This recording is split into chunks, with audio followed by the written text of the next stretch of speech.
तो गुरुजी ने मेरे को बताया कि बहन जी, जब मैं रात को भक्ति करता हूँ, कमरे की लाइट्स बंद कर देता हूँ, कर्टन लगा लेता हूँ, क्योंकि गुरुजी के कर्टन भी मैरून थे, कारपेट भी मैरून, बेड कवर भी मैरून, अंधेरा हो जाता था, तो मेरे नेल से लाइट निकलती है, ये ग्लो करते हैं, उसी की वजह से ये बर्न हो गए।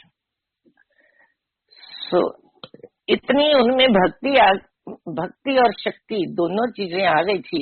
गुरुजी का रंग बिल्कुल लाल हो गया था। 10 मिनट के बाद गुरुजी ने आंखें खोली और वो प्रसाद जो पास बैठे थे उनको बांट दिया। बाकी कहने लगे कि इसको घर ले जाओ, और गुरुजी भी आंखें बंद करके हाथ जोड़कर बैठ गए। एक दिन क्या हुआ, रात को गुरुजी आए।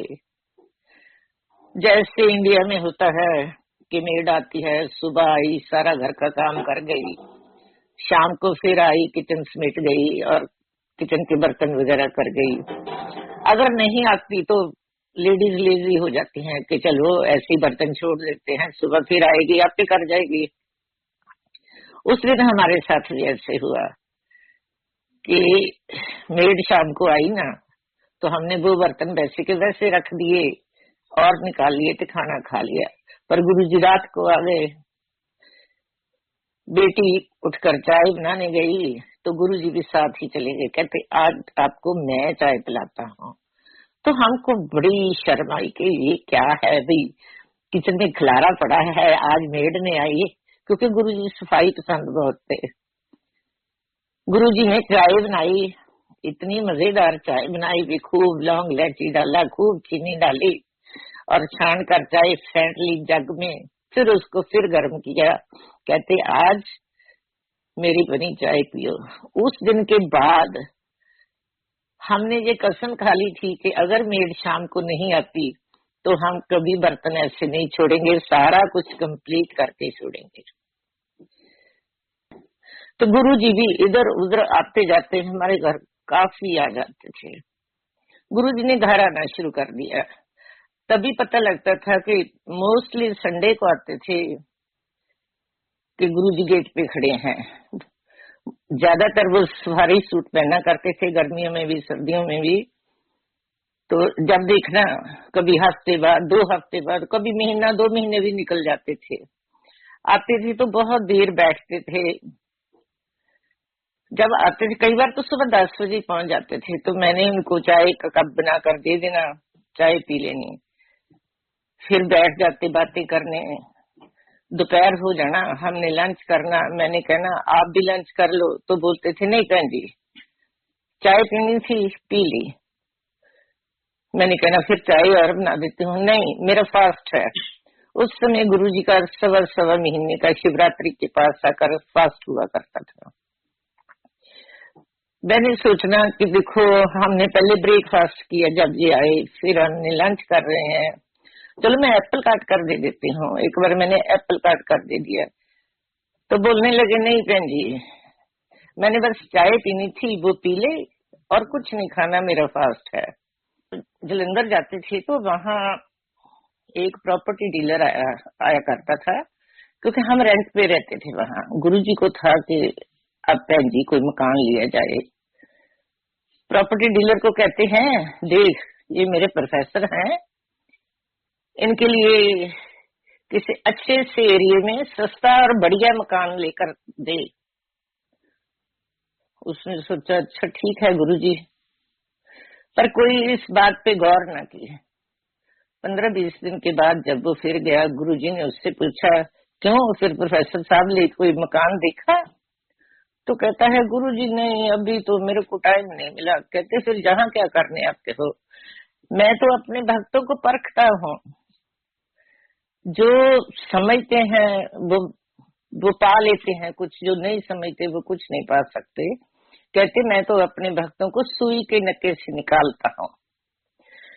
तभी वहां एक शब्द लगा होता था, गुर पीरां दी चाकरी अत औखी सुख सार। गुरुओं को पाना एक बार मुश्किल होता है, जब गुरु को पा लिया तो खुशियां ही खुशियां हैं। आप बिलीव कीजिए कि कुछ दिनों बाद एक वहां इंडस्ट्री ऑफिसर था, वो हमको जानता था, वो हमारे घर आया चलकर, आकर कहने लगा कि प्रोफेसर साहब मेरे पास ना ये राजगुरु नगर है, फिरोजपुर रोड पे बहुत अच्छा एरिया डेवलप हुआ है, वहां HIG फ्लैट्स बन रहे थे, बनने थे अभी, कि मेरे को एक तो वैसे अलॉट हो गया, एक मैंने CM से करवा लिया, अब 2 हो गए। ऐसे करो एक आप ले लो, मैं आपको दे देता हूँ, उसका प्रीमियम कोई नहीं होगा, जो किस्त होगी आप भरते रहना। उसी दिन एग्जैक्टली शाम को गुरुजी हमारे घर आए, तो हम बड़े खुश हुए कि आज ही वो रंधावा आया था जी कहने के लिए, आज ही गुरुजी आगे, वरना तो हमने नेक्स्ट डे गुरुजी के पास जाना था।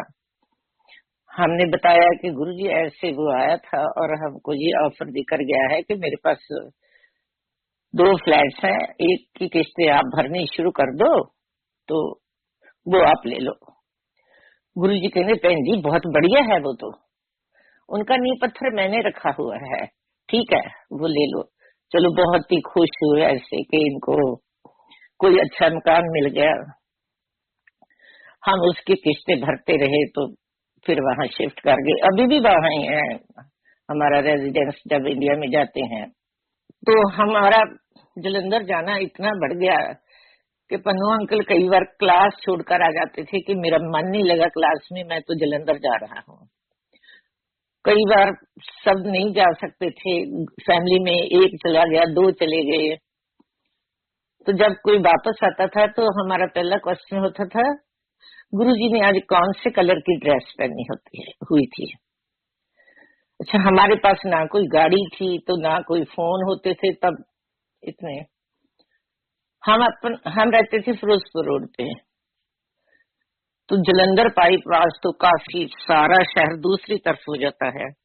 अपने घर से निकलते थे, पहले एक ऑटो लेना, फिर दूसरा ऑटो लेना, फिर जलंधर बाईपास पहुंचना, बस लेनी, बस लेकर वहां डिफेंस कॉलोनी के आगे, जहाँ जब इधर से जाते हैं लुधियाना की तरफ से तो खालसा कॉलेज के आगे बस रुकती थी।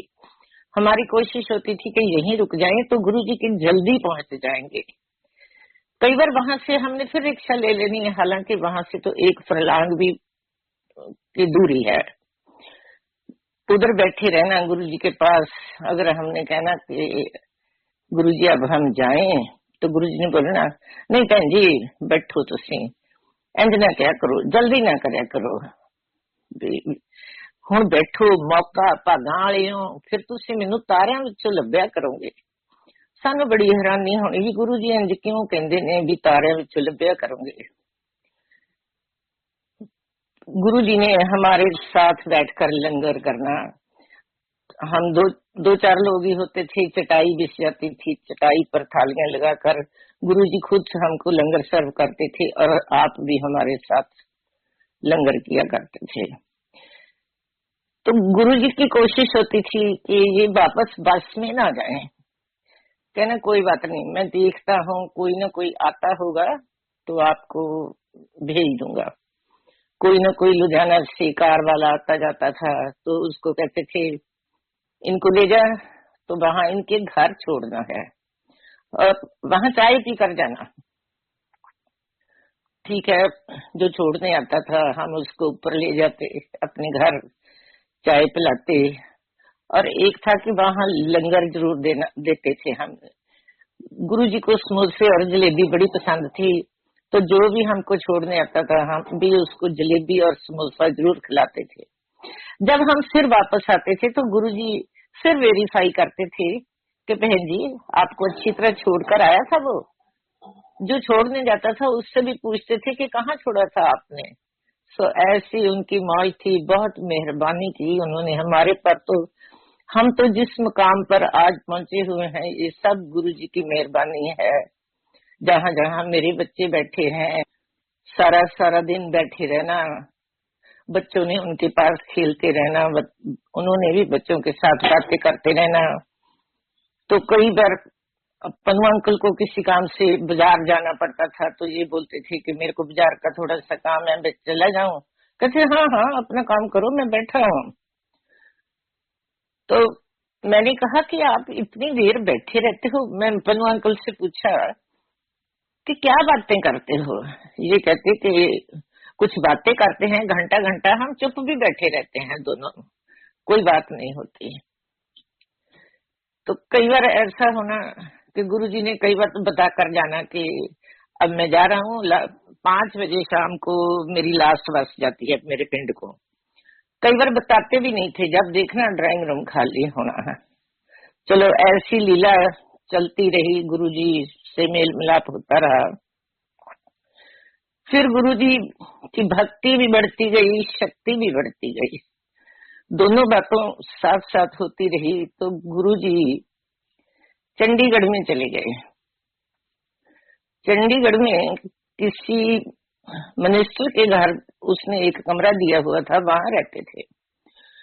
तो पन्नू अंकल इनको वहां मिलने जाते थे। गुरुजी वहां 9 बजे से पहले पहले मिलते थे, बाद में ऐसे कोई न कोई आता था, उनको ले जाता था, और शाम को गुरुजी कमरे में आते थे। तो वहां जाकर पन्नू अंकल क्या देखते थे कि हरियाणा का चीफ मिनिस्टर भजन लाल, उसकी मदर, कभी देवी लाल, कभी कोई ऐसे लोग बैठे थे।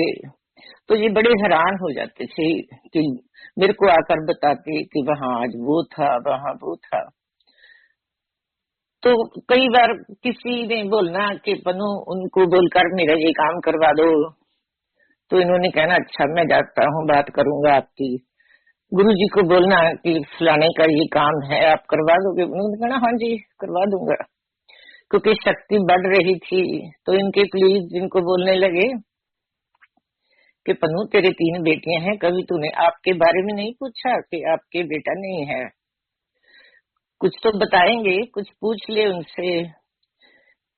अंकल कहने लगे नहीं, जैसे अभी शब्द लगा था बिन बोले सब कुछ जानदा।